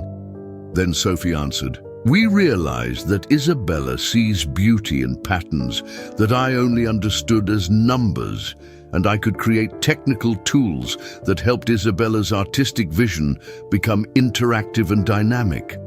But the best part," Isabella added, "is that we both learned something new about our own work by seeing it through someone else's eyes." As Dr. Chen moved on to the next booth, clearly impressed, Natalie felt a surge of pride that had nothing to do with winning or losing the competition. Isabella was thriving in a way that no amount of expensive private tutoring or exclusive opportunities had ever achieved. She was confident, articulate, and genuinely happy in a way that radiated from her like sunshine. Throughout the morning, as judges and visitors cycled through their booth, Natalie found herself watching not just Isabella, but also the dynamic between the two families they'd become. Asher moved easily between offering quiet encouragement to Sophie and engaging in natural conversation with other parents, his genuine warmth and lack of pretension making him popular with everyone he met. Meanwhile, several other parents had clearly recognized Natalie from business magazines and news coverage, but instead of feeling the familiar pressure to network or represent her professional image, she found herself simply enjoying conversations about their daughter's friendship and collaborative work. "You must be so proud," said one mother whose son was competing in the robotics category. "Isabella and Sophie's presentation is getting rave reviews from the judges." "I am proud," Natalie replied, and meant it completely. "But more than that, I'm grateful. This competition has shown me what Isabella is capable of when she's given the right support and partnership." When the results were announced that afternoon, Sophie and Isabella's project took second place in the interdisciplinary category, an achievement that prompted cheers from the small group of family and friends who had come to support them. But what mattered more than the ribbon or the recognition was the way Isabella and Sophie hugged each other with genuine joy, celebrating not just their own success, but their shared accomplishment. "We did it," Isabella whispered to Sophie, and the simple statement carried the weight of everything they'd overcome and achieved together. As they gathered their materials and prepared to leave the convention center, Natalie's phone emerged from airplane mode to reveal 17 missed calls and 43 unread emails. 6 months ago, the backlog would have sent her into a panic of urgent catch-up mode, but today she glanced at the screen and simply turned it off again. "Ice cream celebration?" Asher suggested, and the girls cheered their approval. "Ice cream celebration," Natalie agreed, and realized that for the first time in her adult life, she had chosen joy over urgency, presence over productivity, and the simple pleasure of celebrating her daughter's happiness over the demanding complexity of business crisis management, and the world hadn't ended. In fact, it felt like it was just beginning. 1 year later, on a sun-drenched Saturday afternoon in May, Natalie stood in the backyard of a house she never could have imagined owning. Not because she couldn't afford it, but because she never would have thought to want it. The modest 2-story home in Asher's neighborhood was smaller than her penthouse, older than any property she'd ever considered, and absolutely perfect for the life she'd discovered she actually wanted to live. The backyard was filled with the Sounds of celebration. Isabella and Sophie, now 13 and more inseparable than ever, were hosting a barbecue to celebrate their acceptance into the prestigious summer STEAM program at Stanford. Both girls had been selected for the competitive program based on their award-winning collaboration from the previous year's competition, but more importantly, they'd been chosen as a team, their partnership now recognized as one of their greatest strengths. "Can you believe this is our life now?" Asher asked, appearing beside Natalie with 2 glasses of lemonade and the kind of smile that had become as familiar to her as her own reflection. "Some days I still can't," Natalie admitted, accepting the lemonade and leaning into the warmth of his presence.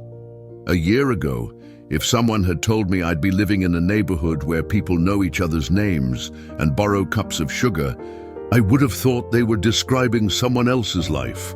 The transition hadn't been seamless. Moving from a penthouse to a family neighborhood, adjusting from CEO to strategic advisor, learning to be a hands-on mother instead of a distant provider. Each change had required courage and conscious choice. But watching Isabella flourish, in an environment where she was valued for her character rather than her connections, had made every adjustment worthwhile. "Dad, Mom, come see this!" Sophie called from across the yard, where she and Isabella had set up a demonstration of their latest project, an interactive art installation that responded to voice commands by creating visual representations of emotions. Natalie smiled at Sophie's casual use of mom, a development that had evolved naturally over the months as their 2 families had blended into something unprecedented but undeniably real. The legal formalities of adoption were still in progress, but in every way that mattered, Sophie had become her daughter, just as surely as Isabella had become Asher's. As they walked across the yard to admire the girl's latest innovation, Natalie marveled at how different her definition of success had become. The project Sophie and Isabella were demonstrating wouldn't generate billions in revenue or disrupt entire industries, but it would bring joy to the community center where they'd volunteered to install it, providing interactive art therapy for local families who couldn't afford expensive programs. "Watch this," Isabella said excitedly, speaking the word joy into the microphone. Immediately the screen bloomed with golden spirals and dancing patterns that seemed to capture the essence of happiness in mathematical beauty. "And this," Sophie added, saying, "friendship." The display shifted to show intertwining blue and green forms that moved in harmony, creating new patterns together while maintaining their individual characteristics. "It's extraordinary," said Dr. Williams, Isabella's former art teacher who had become a family friend and was now helping the girls prepare for their Stanford program. "You've created something that makes abstract emotions visible and tangible.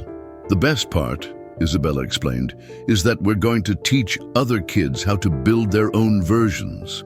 Sophie wrote the program so it can be modified and personalized, and I created art templates that can be adapted for different styles and preferences." Watching her daughter, both her daughters really, explain their work with such passion and generosity, Natalie felt a profound sense of accomplishment that had nothing to do with market cap or quarterly earnings.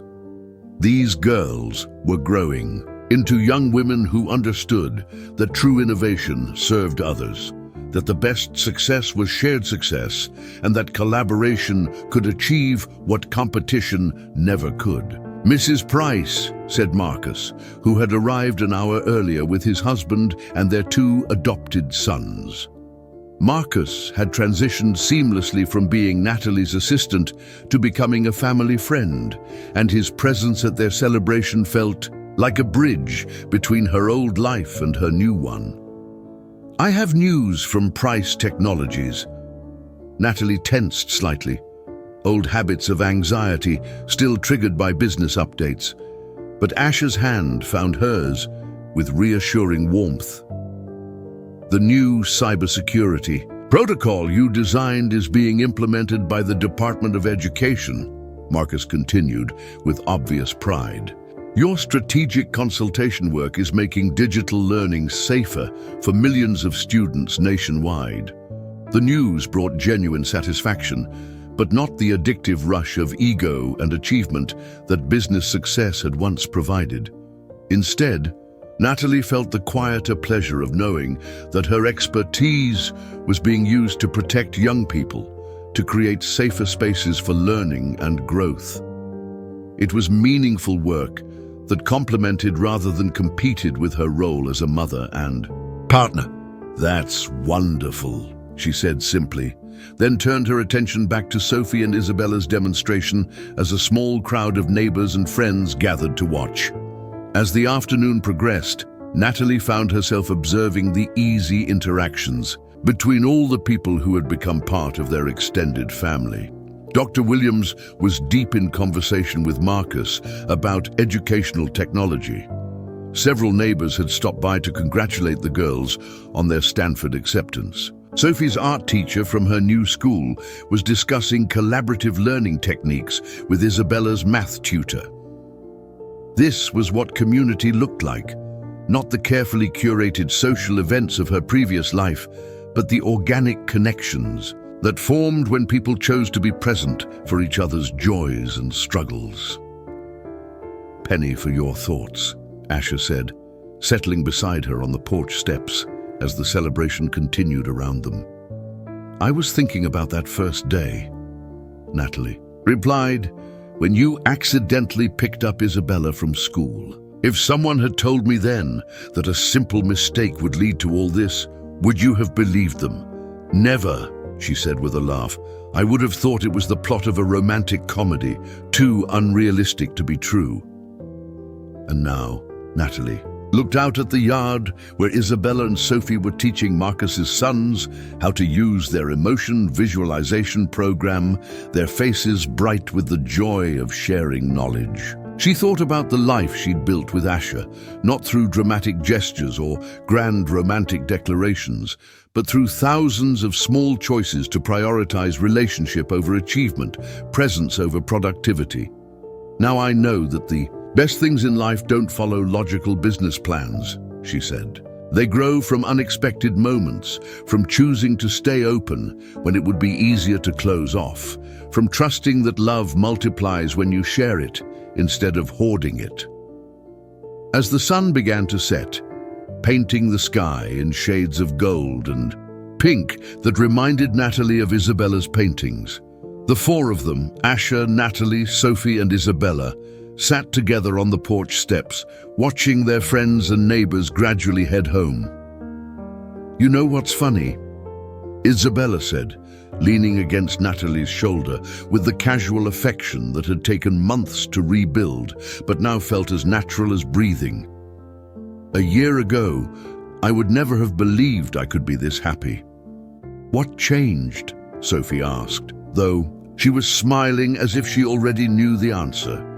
"Everything," Isabella replied simply, "but mostly people started choosing to show up. And sitting there in the golden evening light, surrounded by the family they'd accidentally discovered and intentionally built, Natalie realized that Isabella was right. The greatest transformation hadn't come from changing circumstances or achieving goals. It had come from the simple, revolutionary act of showing up consistently and completely for the people who mattered most. Sometimes the biggest mistakes really do become the most beautiful beginnings, and sometimes a wrong turn leads you exactly where you were always meant to be. Up next, you've got two more standout stories right on your screen. If this one hit the mark, you won't want to pass these up. Just click and check them out. And don't forget to subscribe and turn on the notification bell so you don't miss any upload from us.